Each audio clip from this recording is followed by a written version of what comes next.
जो next topic है हमारा वो है रोटेशनल काइनेटिक एनर्जी से रिलेटेड। अच्छा जी, रोटेशनल काइनेटिक एनर्जी का सबसे पहले आपको थोड़ा सा कॉन्सेप्ट देता चलूं कि मैं कहता हूं कि मेरे पास एक व्हील है, ठीक है, और व्हील जो है ऐसे करके रोटेट कर रहा है, ठीक है। तो जब ये व्हील मेरे पास रोटेट करेगा तो इस रोटेशन की वजह से इसके पास जो एनर्जी होगी उसको मैं कहूंगा कि ये है मेरे पास रोटेशनल काइनेटिक एनर्जी, जिसको मैं KER से लिखता हूं, ठीक है। तो सिंपली क्या है कि energy possessed by a rotating body, ठीक है। तो ये है मेरे पास क्या, rotational kinetic energy. Rotational kinetic energy की इक्वेशन अगर मैं देखूं तो वो होती है हाफ I ओमेगा स्क्वायर, ठीक है। या इसको मैं ऐसे भी लिख सकता हूं कि हाफ NMR स्क्वायर ओमेगा, या मैं इसको ऐसे लिख सकता हूं कि हाफ NMV स्क्वायर। और ये जो n है ये वही कांस्टेंट है जो कि शेप पे डिपेंड करता है, ठीक है। तो बेसिकली काइनेटिक एनर्जी रोटेशनल की दो इक्वेशंस आई मेरे पास। एक जो है वो ये वाली आ गई जो कि हमें रोटेशनल वेलोसिटी के साथ मिलती है,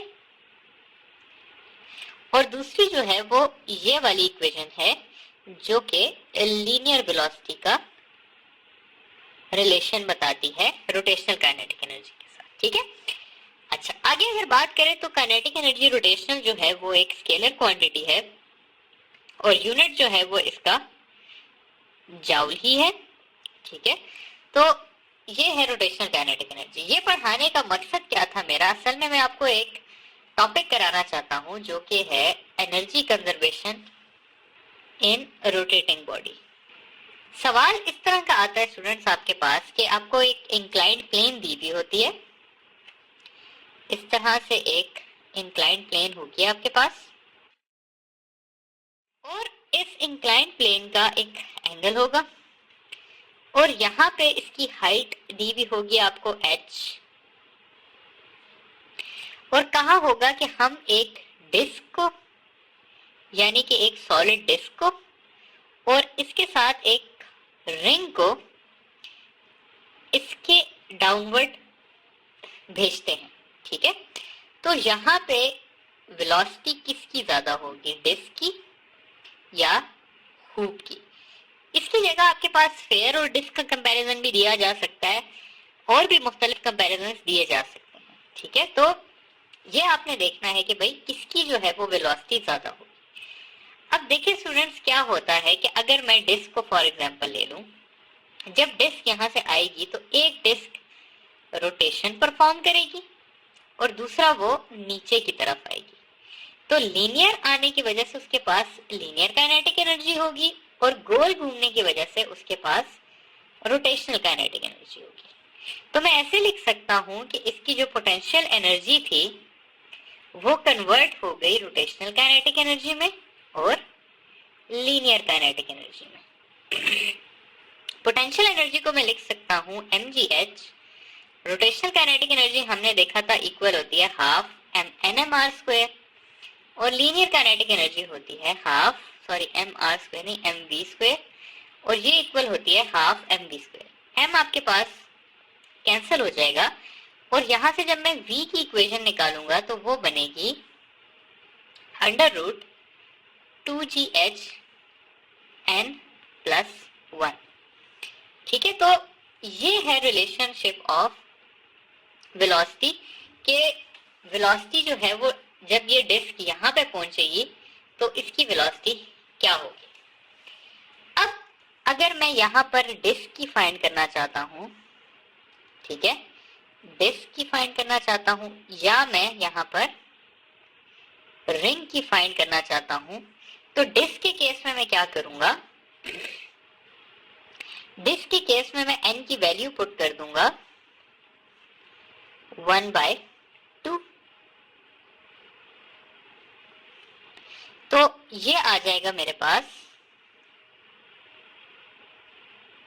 4/3 GH, ठीक है।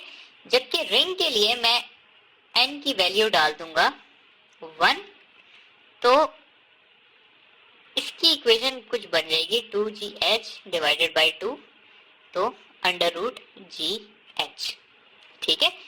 अब यहाँ पर आप देखें तो 4/3 का आंसर जो है वो ज्यादा आता है एज कंपेयर टू GH, ठीक है। तो इसलिए हम कहते हैं कि velocity of disc will be greater than hoop, ठीक है। और अगर मैं आप लोगों को यहाँ पर एक आसान तरीका सिखाऊं तो इस इक्वेशन में अगर आप लोग देखें तो v आपको मिलेगा इनवर्सली प्रोपोर्शनल टू n, यानी जिस ऑब्जेक्ट का n ज्यादा है उसकी वेलोसिटी क्या है, कम होगी। तो इस हिसाब से स्टूडेंट्स n जो है वो सबसे कम रॉड का होता है, फिर आपके पास आ जाता है स्फेयर, फिर आपके पास आ जाती है डिस्क, और फाइनली आ जाता है आपके पास हूप या रिंग। तो सबसे ज्यादा वेलोसिटी रॉड की होती है, फिर स्फेयर की, फिर डिस्क की, और फाइनली हूप या रिंग की, ठीक है। तो ये चीज अगर आपको आती हो कि v और n का आपस में क्या रिलेशन है, तो आप बहुत इजीली आंसर फाइंड कर सकते हैं। फॉर एग्जांपल अगर मैं कहूं कि एक हूप को और एक स्फेयर को मैं साथ रोटेट करता हूं, किसकी वेलोसिटी ज्यादा होगी, तो इसका आंसर आ जाएगा कि स्फेयर की वेलोसिटी जो है वो ज्यादा होगी, क्योंकि उसका n क्या है, कम है, ठीक है। और इसमें आप एक और चीज देखें कि वेलोसिटी जो है वो इंडिपेंडेंट है ऑफ मैस। यहाँ पे मैस का कोई ताल्लुक नहीं है। तो अगर वहां पर लिखा हो कि आप एक हैवी हुप को और एक लाइट हुप को साथ ड्रॉप करते हैं ऑन एन इंक्लाइंड प्लेन, तो कौन पहले पहुंचेगा, तो दोनों साथ पहुंचेंगे, क्योंकि इसमें मैस का कोई जिक्र नहीं है, ठीक है।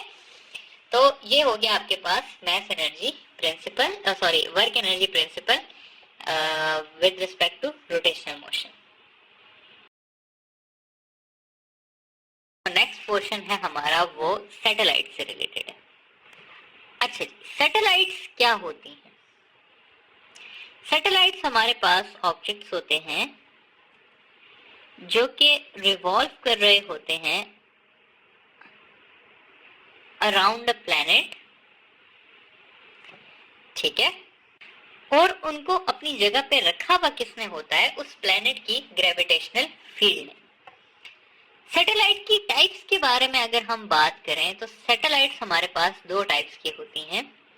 एक हमारे पास आर्टिफिशियल सैटेलाइट्स होती हैं, और दूसरी जो है वो हमारे पास नेचुरल सैटेलाइट्स होती हैं।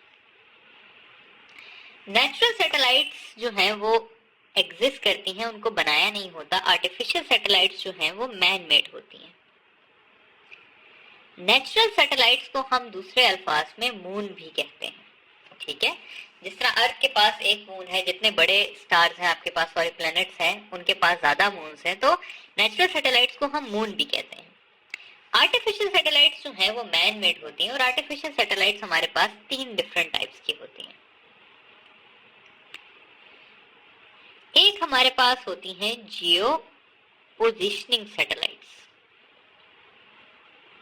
ठीक है। जिस तरह के आपके पास गूगल अर्थ हो गया, गूगल अर्थ क्या करता है, ये गूगल मैप्स, वो आपको मैप में अपनी एग्जैक्ट लोकेशन बताती है। वो किसके थ्रू बताती है, वो जियो पोजिशनिंग सैटेलाइट्स के थ्रू बताती है।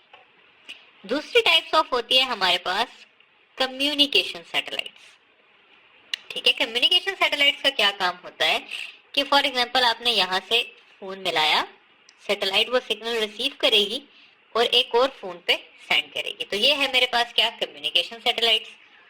तीसरी किस्म की सैटेलाइट्स हैं वेदर सैटेलाइट्स, ठीक है। जैसा कि नाम आपको शो कर रहा है, ये सैटेलाइट्स वेदर की इंफॉर्मेशन देती हैं। तो ये है जी 3 किस्म की सैटेलाइट्स। आर्टिफिशियल हमारे पास जियो पोजिशनिंग आ जाती है, कम्युनिकेशन आ जाती है, और वेदर सैटेलाइट्स आ जाती हैं। सैटेलाइट्स की अगर हम बात करें तो सैटेलाइट में जो सबसे पहली चीज आ जाती है वो आ जाती है एक सैटेलाइट की ऑर्बिटल वेलोसिटी। ठीक है। ऑर्बिटल वेलोसिटी क्या चीज है? ऑर्बिटल वेलोसिटी ये है कि अगर ये मैं अर्थ ले लूं, ठीक है, और मैं कहूं कि एक सैटेलाइट है जो यहाँ पर है, तो वो जो सैटेलाइट है वो सैटेलाइट अर्थ के इर्द गिर्द रिवॉल्व कर रही है, ठीक है। तो ये क्या हुआ, इसका ऑर्बिट हुआ, और इस ऑर्बिट के अंदर जो इसकी वेलोसिटी होगी, यानी कि कितनी स्पीड से घूम रही है, वो कहलाती है इसकी ऑर्बिटल वेलोसिटी। तो velocity of a satellite in a orbit is called as its orbital velocity.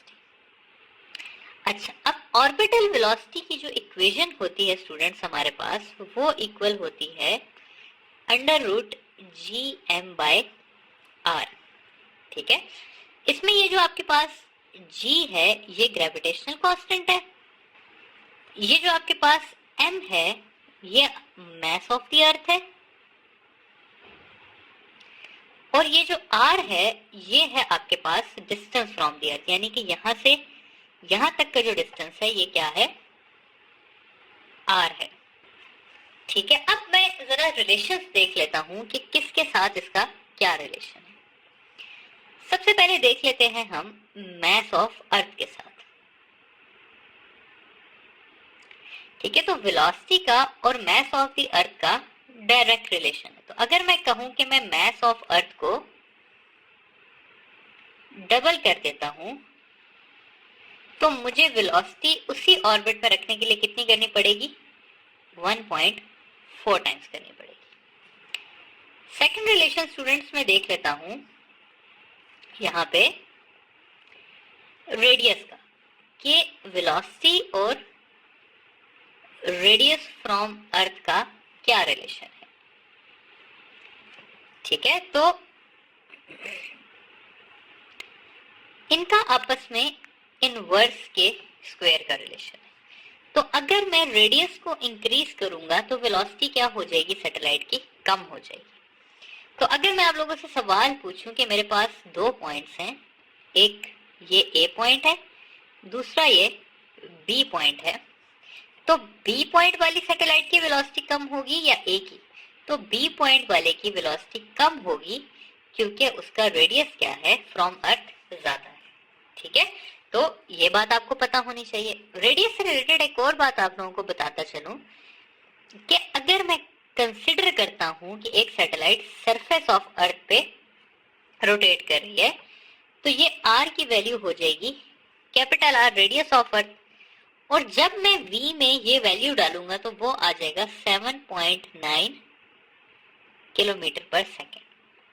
तो अगर मैं किसी सैटेलाइट को अर्थ की सरफेस पे घुमाना चाहता हूं तो मुझे उसको कितनी वेलोसिटी देनी पड़ेगी, 7.9 किलोमीटर पर सेकेंड, और इस वेलोसिटी से वो अर्थ का एक कंप्लीट राउंड 84 मिनट्स में कर लेगी, ठीक है। तो अब इसी को अगर मैं सवाल में कन्वर्ट कर दूं तो मैं कहता हूं कि एक सैटेलाइट है जो कि यहाँ पर अर्थ की सरफेस पे रोटेट कर रही है, तो मैं पूछ लूं इसका टाइम पीरियड कितना होगा, तो आपको पता होना चाहिए कि इसका टाइम पीरियड 84 मिनट्स होगा।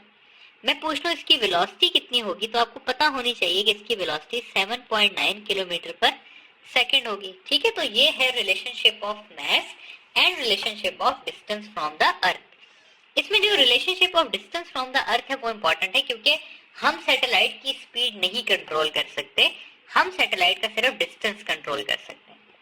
अगर हमने सैटेलाइट को फास्ट बनाना है तो हम उसे अर्थ के करीब वाले ऑर्बिट में प्लेस कर देंगे, अगर हमें सैटेलाइट को स्लो करना है तो हम उसे अर्थ के दूर वाले ऑर्बिट में क्या करेंगे, प्लेस कर देंगे, ठीक है। तो इस तरह से हम सैटेलाइट की ऑर्बिटल वेलोसिटी को कम या ज्यादा कर सकते हैं।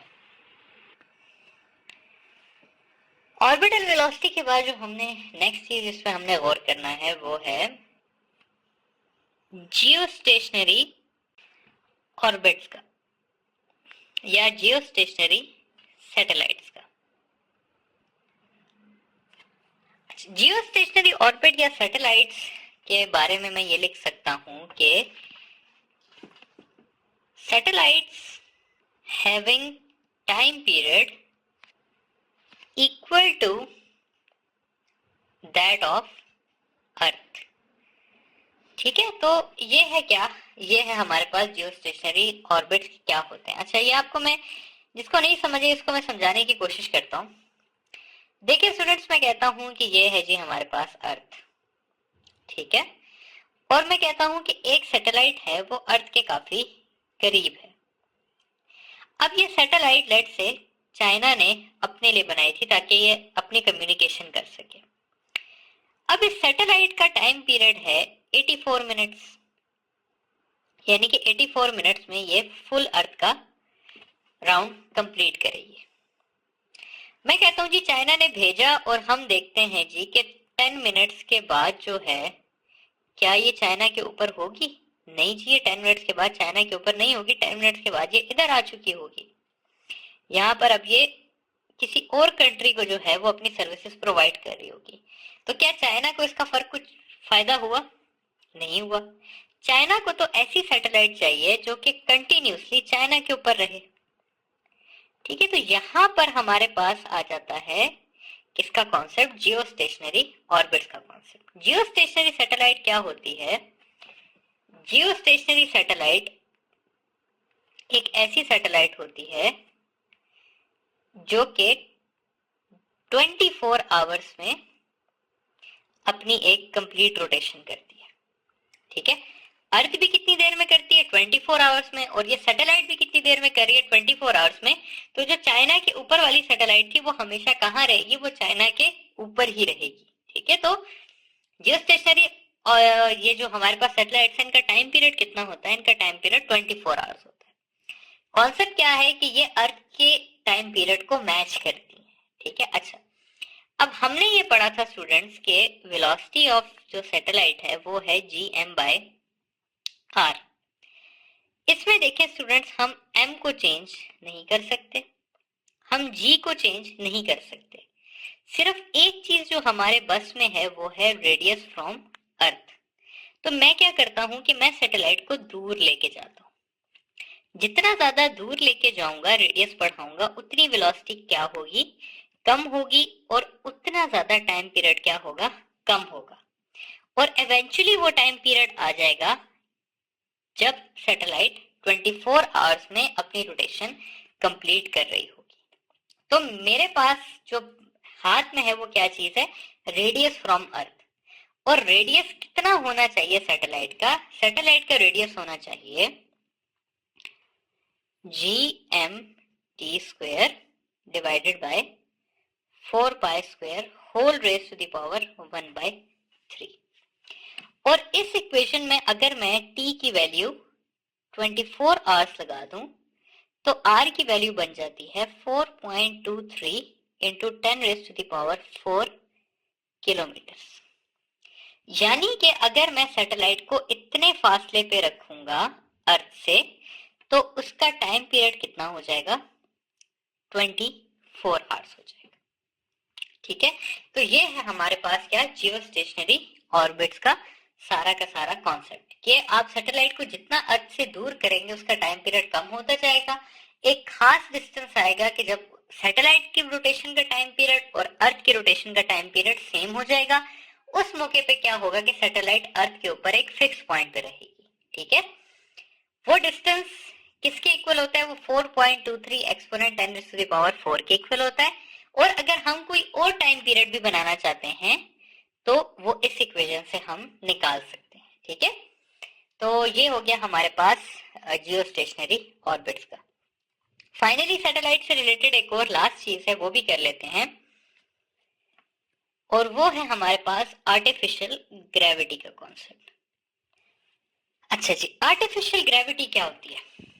देखिए जी, सैटेलाइट्स में जो आपके पास ग्रेविटी है या वो है 0, या मैं कहता हूं कि सैटेलाइट जो है वो वेटलेस है। ठीक है, तो अगर उसके अंदर कोई बंदा है तो वो भी क्या है? वेटलेस है। अब मैं कहता हूं जी कि यहाँ पर एक सैटेलाइट है। ठीक है, ये एक सैटेलाइट है जिसमें एक बंदे ने जो है वो कोई चीज फिक्स करनी है। ठीक है, अगर ये वेटलेस है तो क्या होगा कि बंदा इधर उधर उड़ता रहेगा लेकिन वो कहीं पे फिक्स नहीं कर सकेगा। तो हमें इसको आर्टिफिशियल ग्रेविटी प्रोवाइड करनी है। ठीक है, हमें इसको आर्टिफिशियल ग्रेविटी प्रोवाइड करनी है। अब आर्टिफिशियल ग्रेविटी कुछ मैंने टीचर्स को कहते हुए सुना है कि रोटेशन की वजह से आती है, क्योंकि अर्थ भी रोटेट कर रही है, तो अर्थ की रोटेशन की वजह से है, तो अगर मैं सैटेलाइट को रोटेट करवाऊंगा तो उसकी वजह से ग्रेविटी बन जाएगी। देखिए स्टूडेंट्स, जो ग्रेविटी की इक्वेशन है वो है Gmm/r²। इसमें कहीं भी रोटेशन का जिक्र नहीं है। ग्रेविटी सिर्फ और सिर्फ मैसेज से बनाई जा सकती है और कोई तरीका नहीं है ग्रेविटी को बनाने का। तो हम यहाँ पर क्या करेंगे, हम कैसे ग्रेविटी बनाएंगे? तो एक्चुअली स्टूडेंट्स, हम ग्रेविटी नहीं बनाते, हम सेंट्रीफ्यूगल फोर्स बनाते हैं। अब ये चीज आपने समझनी है, ठीक है। मैं कहता हूं जी कि एक मेरे पास इस तरह से एक पेज पे ड्रॉ करते हैं, बल्कि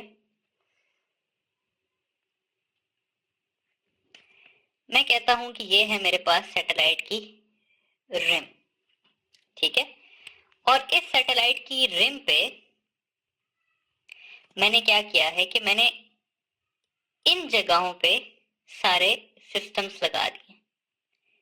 जितने मेरे पास कंप्यूटर्स हैं, जितना सब कुछ है, वो मैंने इन जगहों पे लगा दिया। अब एक बंदा जो है वो बीच में है। जब मैं इस सैटेलाइट को घुमाऊंगा एक आपके पास राइड की तरह, एक झूले की तरह, तो इस बंदे के ऊपर सेंट्रीफ्यूगल फोर्स लगेगी बाहर की तरफ। और ये कहाँ पुश होगा? ये बाहर पुश होगा, और बाहर पुश होके ये इस तरह से। तो बेसिकली मैं कह के आ रहा हूं कि मैं रोटेशन की मदद से सेंट्रीफ्यूगल फोर्स दे रहा हूं, और वो सेंट्रीफ्यूगल फोर्स एक्ट कर रही है एज अ आर्टिफिशियल ग्रेविटी, ठीक है।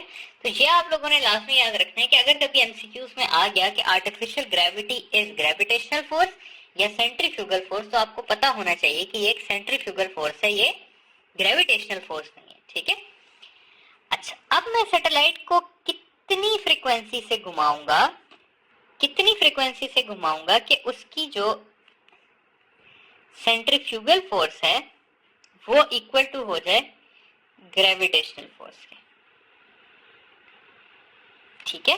तो उसके लिए हमारे पास एक इक्वेशन है कि F is equal to 1/2 by A by R, ठीक है। और अगर मैं इस A को इक्वल टू G करना चाहता हूं तो इस इक्वेशन को मैं चेंज कर दूंगा कि F is equal to 1/2 by G by R। और इसमें ये जो R है ये रेडियस ऑफ अर्थ नहीं है स्टूडेंट्स, ये रेडियस ऑफ सैटेलाइट है, ठीक है।